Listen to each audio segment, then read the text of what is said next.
నమస్తే తెలుగు రాజ్యంకి స్వాగతం. నేను మీ సంధ్య.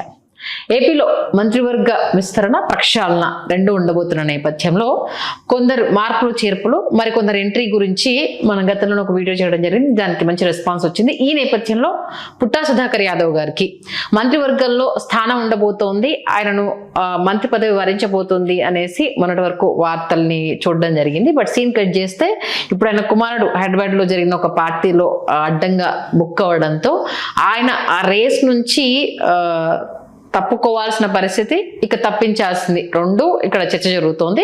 ఈ నేపథ్యంలో ఒకవేళ ఆయన కాకపోతే ఆ సామాజిక వర్గానికి సంబంధించి మరి ఏ నేత పేరు ప్రముఖంగా వినిపించే అవకాశం ఉంది, వాళ్లకు ఇవ్వాల్సిన ఆవశ్యకత ఎంతవరకు ఉంది తెలుసుకునే ప్రయత్నం చేద్దాం. మరి ఇదే అంశానికి సంబంధించి పూర్తి ఇన్ఫర్మేషన్ అందించడానికి చరిత్రకారులు, రాజకీయ విశ్లేషకులు చిల్లగడ్డ శ్రీకాంత్ గారు మనతో ఉన్నారు. ఆయన మాటల్లోనే.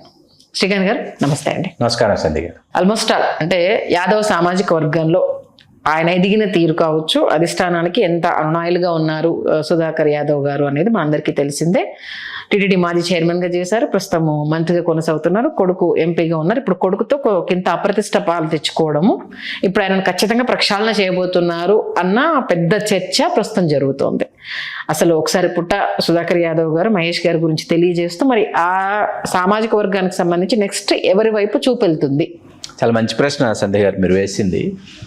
ఇక్కడ 2014-19 వరుస ఎన్నికల్లో తెలుగుదేశం పార్టీ అభ్యర్థిగా ఉమ్మడి కడప జిల్లా మైదుకూరు నియోజకవర్గం నుంచి పోటీ చేసి ఓడిపోయి 2024 ఎన్నికల్లో జయకేతనం ఎగురవేసినటువంటి పుట్టా సుధాకర్ యాదవ్ గారు ఒక సరికొత్త చరిత్రని సృష్టించినటువంటి నేత ఆ నియోజకవర్గానికి సంబంధించి ఆ జిల్లాలో. ఎందుకు అంటే తొలినాళ్ల నుంచి నియోజకవర్గం ఏర్పడిన నాటి నుంచి రెడ్డి వర్సెస్ రెడ్డిగా ఏర్పడినటువంటి మైదుకూరు నియోజకవర్గంలో బలిజలు, యాదవులు, రెడ్లు, ముస్లిం మైనార్టీలు వీళ్ళు 4 సామాజిక వర్గాలు నిర్ణయాత్మక శక్తులు. 1, 2, 3, 4. దీంట్లో బలిజలకు అవకాశం వస్తుందా, యాదవులకు అవకాశం వస్తుందా దశాబ్దాల తరబడి ఎదురు చూశారు. బలిజలకి 2009లో పోటీ చేసే అవకాశం తెలుగుదేశం పార్టీ ఇవ్వలేదు, క్షమించాలి ప్రజారాజ్యం పార్టీ ఇవ్వలేదు, ఇస్తారని ఎదురు చూసిన రెడ్డి వైపే మొగ్గు చూపారు. మీకు తొలినాళ్ల నుంచి అలా ఉన్నటువంటి మైదుకూరు నియోజకవర్గంలో సుధాకర్ యాదవ్ గారు ఒక చరిత్రని, సరికొత్త చరిత్రను ఆయన లిఖించారు. ఒక రెడ్డేతర శాసనసభ్యుడిగా ఆయన 2014-19లో ఓడిపోవడానికి కారణం ఏంటంటే బలిజలు కలిసి రాలేదు. ఎందుకంటే అక్కడ బలిజలకి యాదవులతో ఫ్యాక్షన్ ఉంది, రెడ్లతో ఫ్యాక్షన్ ఉంది, ముస్లిం మైనారిటీలతో ఫ్యాక్షన్ ఉంది. వీళ్ళకు కూడా మళ్ళీ వాళ్ళతో ఉంటుంది. రెడ్లు ఏంటంటే 2 పార్టీల అభ్యర్థిత్వాలు వాళ్ళే సాధించుకుని వస్తారు కాబట్టి అయితే ఈ రెడ్డి కాకపోతే ఆ రెడ్డి అనేటటువంటి రాజకీయం అక్కడ కొనసాగుతూ వచ్చింది దశాబ్దాల తరబడి.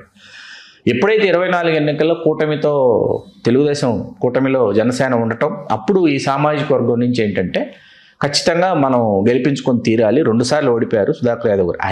ఆయన ఎర్లీ టీన్స్లో ఆయన నియోజకవర్గాన్ని విడిచిపెట్టి ఆయన నార్త్ ఇండియాకు వెళ్ళిపోయి ఆయన చాలా ఒక సాదాసీదా కార్మికుడిగా ఆయన జీవితాన్ని మొదలుపెట్టి అక్కడి నుంచి ఆయన ఒక చాలా అతిపెద్ద కాంట్రాక్టర్గా ఎదిగి ఆయన ఇవాళ 1000 కోట్ల సామ్రాజ్యాన్ని సృష్టించాడు. కాంట్రాక్టర్గా సృష్టించి వచ్చి ఆయన టీటీడీ చైర్మన్ అవటం, ఆ తర్వాత ఇప్పుడు శాసనసభ్యుడు అవటం. అందరూ ఎదురు చూస్తున్నది ఏంటంటే మరీ ముఖ్యంగా ఉమ్మడి కడప జిల్లా నుంచి ఒక నాన్ రెడ్డి మినిస్టర్ అయితే బాగుంటుంది అనేటటువంటి. ఇది ఎన్టీ రామారావు గారు ఉన్నప్పుడు ఏం చేసేవారంటే ఒక రెడ్డి మంత్రి ఉన్నాడు అనుకోండి ఉమ్మడి కడప జిల్లా నుంచి, ఒక బలిజని మంత్రిగా ఆయన పెట్టేవారు.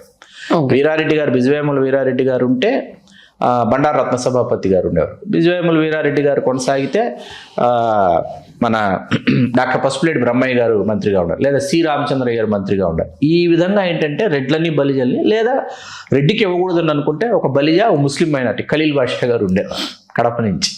ఇట్లా ఒక విచిత్రమైనటువంటి సమీకరణ కడప జిల్లాకు సంబంధించి చేసేవారు.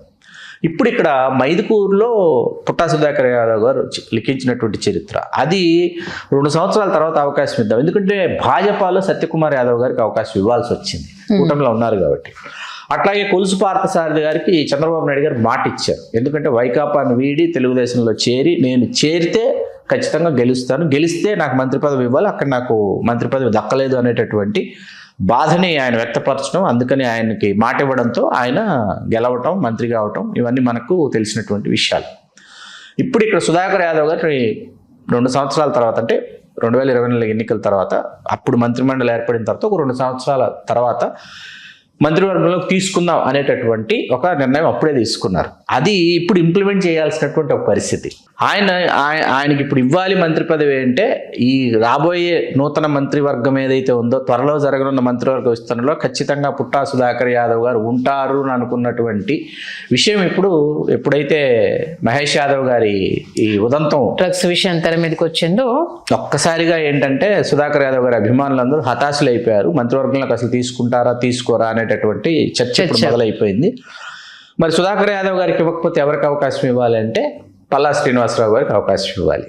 ఓకే, గాజువాక శాసనసభ్యుడికి అవకాశం ఇవ్వాలి. పల్లా శ్రీనివాసరావు గారికి ఎందుకు అవకాశం ఇవ్వాలి అని అంటే, పల్లా శ్రీనివాసరావు గారు సాక్షాత్తు 94లో తెలుగుదేశం పార్టీ అభ్యర్థిగా విశాఖ నుంచి గెలిచినటువంటి పల్లా సింహాచలం గారి కుమారుడు. అతను 1999 ఎన్నికల్లో పిన్నింటి వరలక్ష్మి గారికి ఇచ్చారు. 2004 ఎన్నికల్లో తిరిగి పల్లా సింహాచలం గారు పోటీ చేశారు, ఆయన ఓడిపోయారు. 2009 ఎన్నికలకి పల్లా శ్రీనివాసరావు గారు సింహాచలం గారి అనంతరం ప్రజారాజ్యం పార్టీ అభ్యర్థిగా పోటీ చేశారు.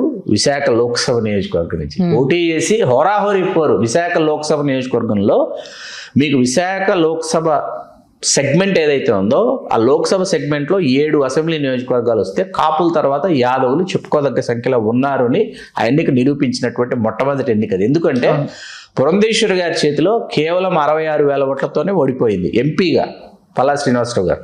66,000 డిఫరెన్స్.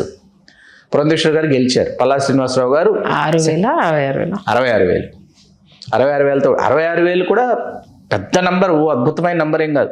66,000 తేడాతో పైగా ఏంటి మీకు తెలుగుదేశం పార్టీ అభ్యర్థి కూడా మీకు అక్కడ బరిలో ఉండంగా రన్నరప్ అంటే సెకండ్ ప్లేస్లో ప్రజారాజ్యం అభ్యర్థి ఉండడం పల్లా శ్రీనివాసరావు గారు చిన్న విషయం కాదు.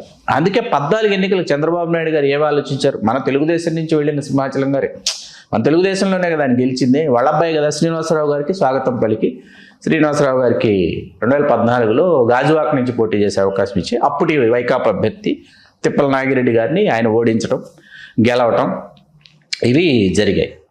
ఓకే, అలా 19 ఎన్నికల్లో మళ్ళీ 3వ స్థానానికి పరిమితం అవ్వాల్సి వచ్చింది పల్లా శ్రీనివాసరావు. ఎందుకు తిప్పల నాగిరెడ్డి గారు వైకాపా అభ్యర్థి, జనసేన అభ్యర్థి పవన్ కళ్యాణ్ గారు 3వ స్థానానికి పల్లా శ్రీనివాసరావు గారు పరిమితం కావాల్సి వచ్చింది.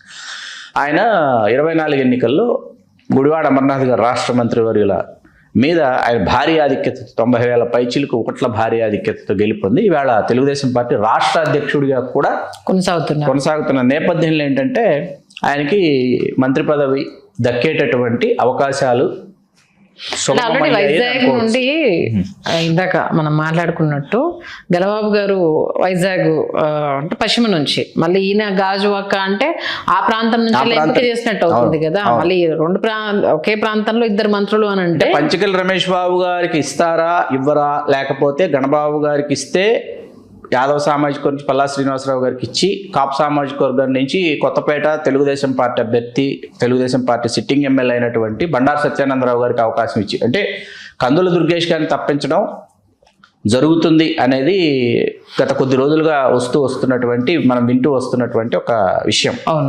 ఇక్కడ దుర్గేష్ గారిని తప్పిస్తే ఉమ్మడి తూర్పుగోదావరి జిల్లాలో ఎవరికి అవకాశం ఇవ్వాలి? ఉమ్మడి పశ్చిమ గోదావరి జిల్లా నిడదవోలులో ఉన్నారు ఇప్పుడు దుర్గేష్ గారు, అక్కడ నిమ్మల రామానాయుడు గారు పాలకొల్లో ఉన్నారు, ఒక కాపు అక్కడ ఉన్నారు. తూర్పుగోదావరి జిల్లాకు వచ్చేటప్పుడు పిఠాపురంలో పవన్ కళ్యాణ్ గారు ఉన్నారు. పవన్ కళ్యాణ్ గారు జనసేన అధ్యక్షులు, తెలుగుదేశంకి ఇస్తే ఎవరికి ఇవ్వాలంటే బండారు సత్యానందరావు గారు తప్ప ఇంకొకరికి అనిపించడం లేదు. అప్పుడు జనసేన నుంచి పంచకల్ రమేష్ బాబు గారు ఆయన తప్పించాల్సి వస్తుంది. పల్లా శ్రీనివాసరావు గారికి ఇవ్వాలి అంటే ఒకే ప్రాంతం నుంచి ఉమ్మడి విశాఖ నుంచి ముగ్గురికి అనేటప్పటికీ సాధ్యాలు సాధ్యపడకపోవచ్చు. అంటే కానీ 3 సామాజిక వర్గాలు కాబట్టి మిగతా జిల్లాలలో ఆ సామాజిక వర్గాలకి ప్రాతినిధ్యం ఇవ్వకపోతే, ఇప్పుడు మీకు ఇక్కడ ఒక ముఖ్యమైన విషయం, కీలకమైన ఒక విషయం మాట్లాడుకోవాలి సంధి గారు. ఇవాళ ఉమ్మడి విశాఖ జిల్లా తీసుకుంటే దళిత సోదరు అయినటువంటి మన పాయకరావుపేట శాసనసభ్యురాలు వంగలపూడి అనిత గారు మాత్రమే మంత్రివర్గంలో కొనసాగుతున్నారు, హోంశాఖ మంత్రులుగా. ఆవిడ తప్పిస్తారు అనేటటువంటి ప్రచారం అయితే పెద్ద ఎత్తున జరుగుతుంది. ఆవిడ తప్పిస్తే ఏంటంటే దళిత సామాజిక వర్గం నుంచి మరొకరికి అవకాశం ఇవ్వాలి. ఎవరికి ఇస్తారన్నది మనం చూడాలి. తెలుగుదేశం పార్టీలోనే వాళ్ళు ఇవ్వాలి. ఎక్కడ ఇస్తారు, ఎవరికి ఇస్తారు, ఎలా ఇస్తారు అన్నది తెలుగుదేశం పార్టీ ఇష్టం. ఇక్కడ మీకు ఉమ్మడి విశాఖ జిల్లా తీసుకునేటప్పటికి 3 సామాజిక వర్గాలు, ఒక గౌర సామాజిక వర్గం, యాదవ సామాజిక వర్గం, కాపు సామాజిక వర్గం, ముగ్గురికి అవకాశం ఇచ్చిన ఆయన పంచకల్ రమేష్ బాబు గారు ఓసీ కాపు అయినప్పటికీ ఏంటంటే 3 సామాజిక వర్గాలకి అవకాశం ఇచ్చినట్టు అవుతుంది. కాబట్టి సాధ్యపడేటటువంటి సమీకరణ ఇది.